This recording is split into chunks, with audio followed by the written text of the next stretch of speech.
Hello viewers, welcome to compete IQ, your gateway to exam success. आज हम करेंगे top 25 GK GS MCQ previous year questions का practice set, जिसमें हमने most repeated questions को include किया है। ये सेशन आप लोगों को सभी गवर्नमेंट एग्जामिनेशन में हेल्पफुल होने वाला है, तो वीडियो को एंड तक ज़रूर देखिए and let's begin. Alarmel Valli is a dash dancer. Alarmel Valli जो है, she is a very famous Bharatanatyam dancer. तो correct answer is Bharatanatyam.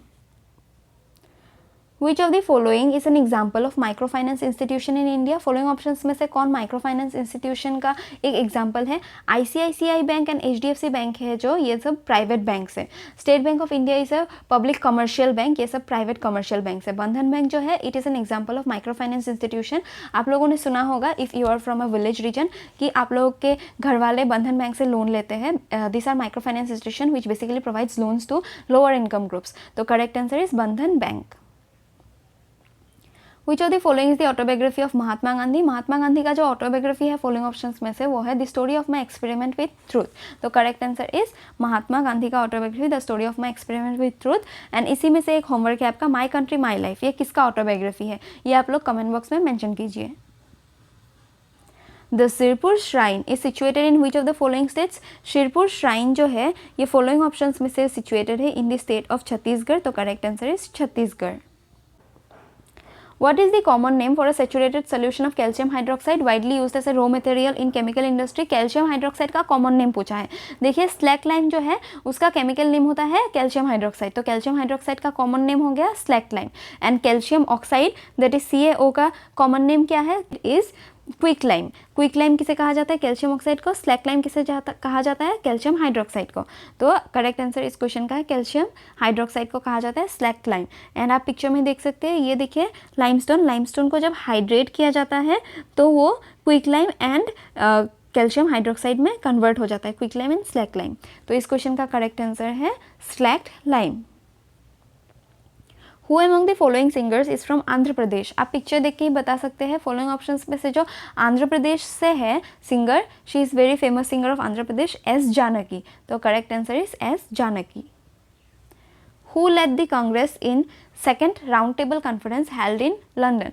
London में जो सेकेंड राउंड टेबल कॉन्फ्रेंस हुआ था, वहाँ पे कांग्रेस, हमारे इंडियन नेशनल कांग्रेस को किसने लीड किया था या रिप्रेजेंट किया था? Then he was Mahatma Gandhi. Mahatma Gandhi ji ने फर्स्ट राउंड टेबल कॉन्फ्रेंस में पार्ट नहीं लिया, जिस वजह से वो कॉन्फ्रेंस रिपील हो गया या तो फिर बेकार चला गया। उसके बाद सेकेंड राउंड टेबल कॉन्फ्रेंस में कांग्रेस ने पार्ट लिया एंड उसको रिप्रेजेंट किया था महात्मा गांधी जी ने। एंड किस तीनों राउंड टेबल कॉन्फ्रेंस में किसने पार्ट लिया, ये पूछा जाता है। Then correct answer will be Mohammad Ali Jinnah and BR Ambedkar. इन दोनों ने सभी राउंड टेबल कॉन्फ्रेंस में पार्ट लिया था। ये क्वेश्चन भी बनता है, आप लोग याद रखिए। And second round table conference को किसने लीड किया था, लेड किया था या तो फिर रिप्रेजेंट किया था फ्रॉम इंडिया, देन या तो फिर from Indian National Congress, then it was Mahatma Gandhi. According to the census of India 2011, which state has second highest sex ratio? Kerala has highest sex ratio. Second highest sex ratio किस स्टेट में है after Kerala? Then correct answer is Tamil Nadu में second highest sex ratio है। First या तो फिर highest sex ratio that is number of girls ज़्यादा है वहाँ पे। Correct answer is Tamil Nadu. आपका होमवर्क है तमिलनाडु का सेक्स रेशियो आप लोग कमेंट बॉक्स में मेंशन कीजिए, कितने फीमेल्स है पर 1000 males. Factor cost is also known as dash. Factor cost जो है इसको और किस नाम से जाना जाता है? Then correct answer is factor cost is also known as input cost. Input cost कहा जाता है फैक्टर कोस्ट को। फैक्टर कोस्ट क्या होता है? जो फैक्टर्स ऑफ प्रोडक्शन होते हैं, हमें पता है फैक्टर्स ऑफ प्रोडक्शन 4 टाइप्स के होते हैं, land, labour, capital and expenditure. That is जो जिस मिट्टी में हम लोग फैक्ट्री बनाएंगे, फिर जो लोग वहाँ पे काम करेंगे, जिस पैसे से हम फैक्ट्री को सेटअप करेंगे, एंड जितना हमारा वो एंटरप्राइज या तो फिर एक्सपेंडिचर में वो कितना खर्चा होगा, वो होता है फैक्टर कोस्ट, जो फैक्टर्स ऑफ प्रोडक्शन में यूज़ होते हैं। इसी कोस्ट को फैक्टर कोस्ट कहा जाता है। एंड इनको इनपुट करके ही हम फैक्ट्री के आउटपुट दैट इज़ प्रोडक्शन को इंक्रीज़ कर सकते हैं, या तो फिर रॉ मटेरियल्स में इनपुट ये सब डाल के ही हम लोग फिनिश प्रोडक्ट में कन्वर्ट कर सकते हैं। तो इसीलिए इनको इनपुट कोस्ट भी कहा जाता है। तो correct answer is input cost. Which cell found in the bone marrow acts as a repair system for the body? Bone marrow में कौन सा सेल पाया जाता है जो रिपेयर सिस्टम के जैसा काम करता है for the body? Then correct answer is stem cells. Stem cells is also known as growth cell और repair cell and it is found in the bone marrow. कहाँ पे फाउंड किया जाता है ये भी क्वेश्चन बनता है. Then bone marrow will be the correct answer and इस क्वेश्चन का करेक्ट आंसर है stem cells. Which of the following is a famous folk dance of Rajasthan? Rajasthan का फॉलोइंग ऑप्शंस में से फेमस फोक डांस जो है वो है कलबेलिया. तो correct answer is Kalbelia. And Kalbelia को स्नेक डांस भी कहा जाता है. स्नेक डांस या तो फिर स्नेक चार्मिंग डांस किसे कहा जाता है ऑफ राजस्थान? देन कलबेलिया. बहुत ही इंपॉर्टेंट है एंड इनकी एक इंपॉर्टेंट एक्सपोनेंट जो पूछा जाता है एग्जाम में वो है गुलाबो सपेरा. ये पॉइंट्स आप लोग याद रखिए. इस क्वेश्चन का करेक्ट आंसर है Kalbelia.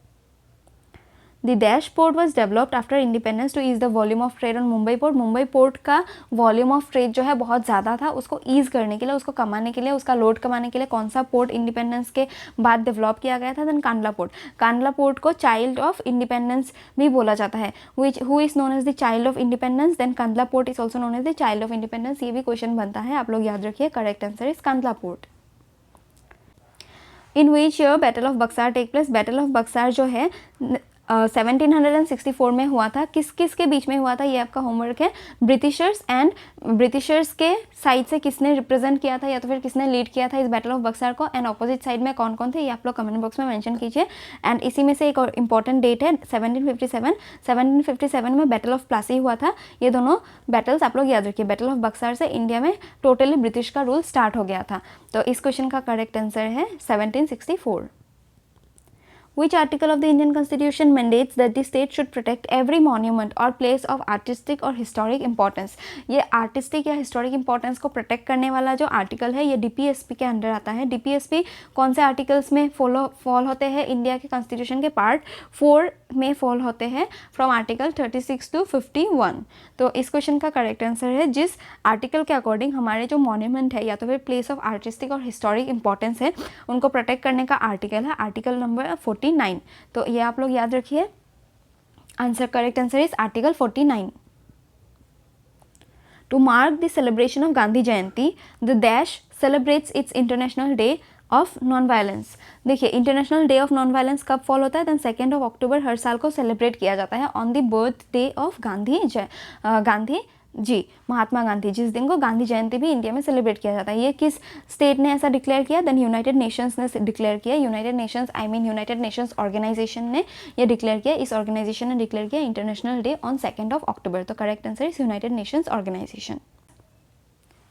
In which of the following state of India is maximum extent of alluvial soil found? Maximum extent of alluvial soil जो है वो उत्तर प्रदेश में that is Gangetic valley region में पाया जाता है.